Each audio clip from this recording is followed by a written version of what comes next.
Agradezco a B'nai B'rith International y a Combat Anti-Semitism Movement por este reconocimiento.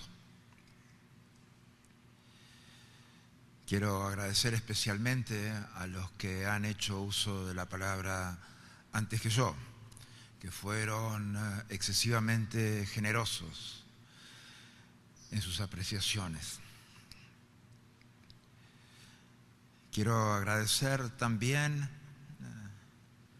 a dos personas que siempre me orientaron de la mejor forma en el combate contra el antisemitismo, que son mi amigo Jonas Bernstein y su padre Naum Bernstein. Cada 27 de enero conmemoramos la liberación de Auschwitz-Birkenau en 1945. En noviembre de 2005, esa fecha fue oficialmente proclamada por Naciones Unidas Día Internacional en memoria a las víctimas del Holocausto. En la misma resolución también se incluye la condena a toda forma de negacionismo.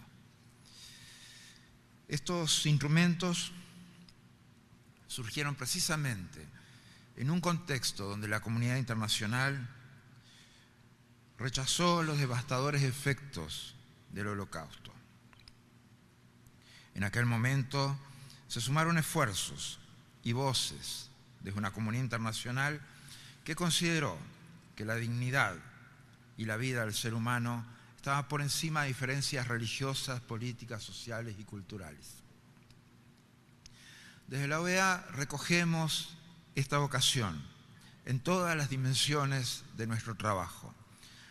Durante las últimas décadas nos hemos sumado a las voces que claman por un combate frontal contra la discriminación, la xenofobia y formas conexas de intolerancia.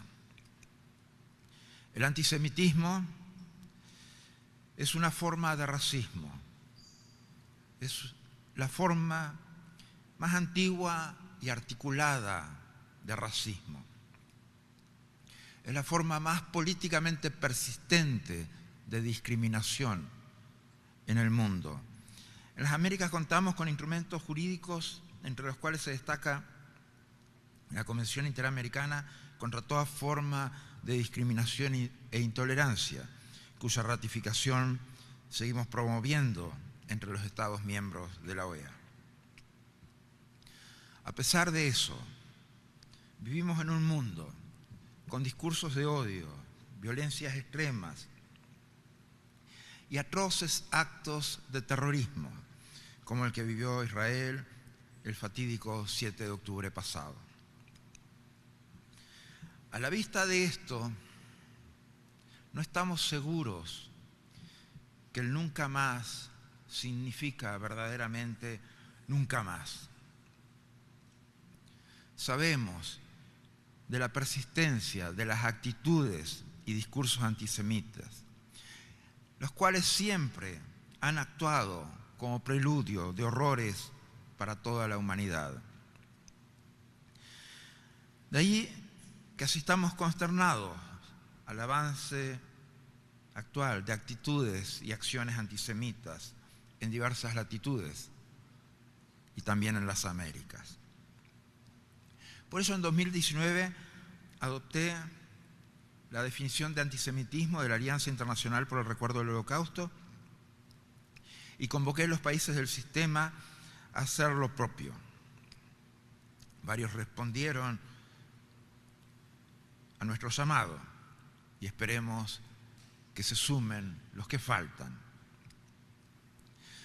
También designamos a Hamás y Hezbollah como organizaciones terroristas y reiteradamente hemos denunciado a Irán por auspiciar o participar directa o indirectamente en acciones de terrorismo en nuestra región.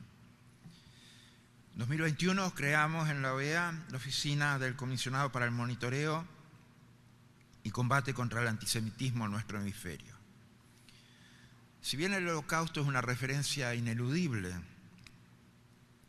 sostenemos la necesidad de enfocar nuestra labor en todas las formas de antisemitismo de nuestro siglo.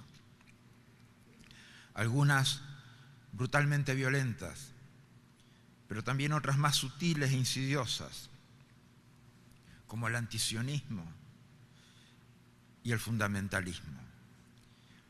Las organizaciones terroristas antisemitas están presentes en las Américas y hemos sufrido sus ataques. La Embajada de Israel en Argentina en 1992, el atentado a la AMIA en 1994, el asesinato del fiscal Alberto Nisman en 2015, el atentado en Panamá, la explosión de vuelo a las Chiricanas, un día después del atentado de la AMIA. El problema adicional que enfrentamos es que los regímenes autocráticos de nuestra región tienen estrechas relaciones con el régimen fundamentalista iraní y varias de sus agencias operativas. En estas autocracias, el antisemitismo es visible y tolerado, y en muchos casos explícitamente fomentado. La conexión es evidente. Luchar contra el antisemitismo es luchar por la democracia y por los derechos humanos. Por lo tanto, en esta organización, la lucha por la democracia incluye luchar contra el antisemitismo y contra el terrorismo. Y es ahí donde debemos estar, ahí donde debemos poner nuestro énfasis. Agradezco y valoro especialmente este gesto de amistad.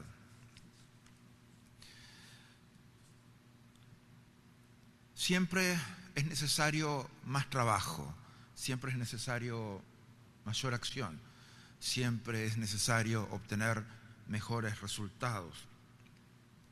Los actos de terror, lograr justicia, combatir la impunidad que tienen las acciones de antisemitismo, lograr tracción en nuestras sociedades, lograr transformaciones educativas y culturales que vayan erradicando el antisemitismo. Es más que una plaga, es una infección bacteriológica extendida que sofoca la salud de nuestras sociedades. Definitivamente no podemos admitir el antisemitismo en ninguna de sus expresiones. Definitivamente no podemos admitir el antisemitismo como forma de expresión política, como forma de contaminar la salud política de nuestras sociedades. La persistencia en los ataques políticos, la persistencia que hay en las acciones que justamente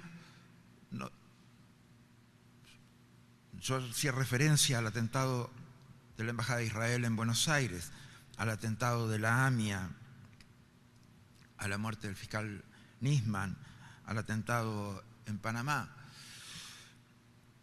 Todas esas demostraciones de terror, que son las más grandes que ha vivido Latinoamérica, nos muestra que debemos estar siempre alerta y que debemos, obviamente, hacer un especial esfuerzo en contener el discurso de odio. El discurso de odio es capaz de despertar fantasmas en nuestra sociedad, aletargados fantasmas a veces, dormidos fantasmas, pero no inexistentes fantasmas. Por eso debemos tener tolerancia cero contra cualquier forma, expresión sutil o no sutil de antisemitismo. Muchas veces disfrazadas en antisionismo, muchas veces disfrazadas en ataques al Estado de Israel, muchas veces disfrazadas en visiones religiosas o filosóficas. Ninguna de ellas es aceptable. Y las cosas deben ser condenadas en su real y justa medida.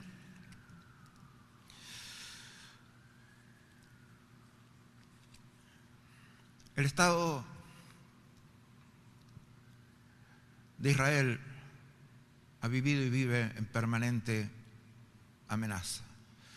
La demostración del 7 de octubre es una demostración de que si la fuerza militar de sus opositores fuera la suficiente, la dimensión en la que definitivamente cometerían un genocidio contra el pueblo de Israel, contra el pueblo judío, es muy evidente. Si eso, en vez de hacerlo contra 1.300 personas, hubieran tenido la posibilidad de hacerlo contra 1 millón de personas, lo hubieran hecho. Y si hubieran tenido la posibilidad de hacerlo contra 2 o 3 millones de personas, se hubiera hecho también, como se hizo en Europa contra 6 millones de personas, contra 6 millones de judíos. Gracias.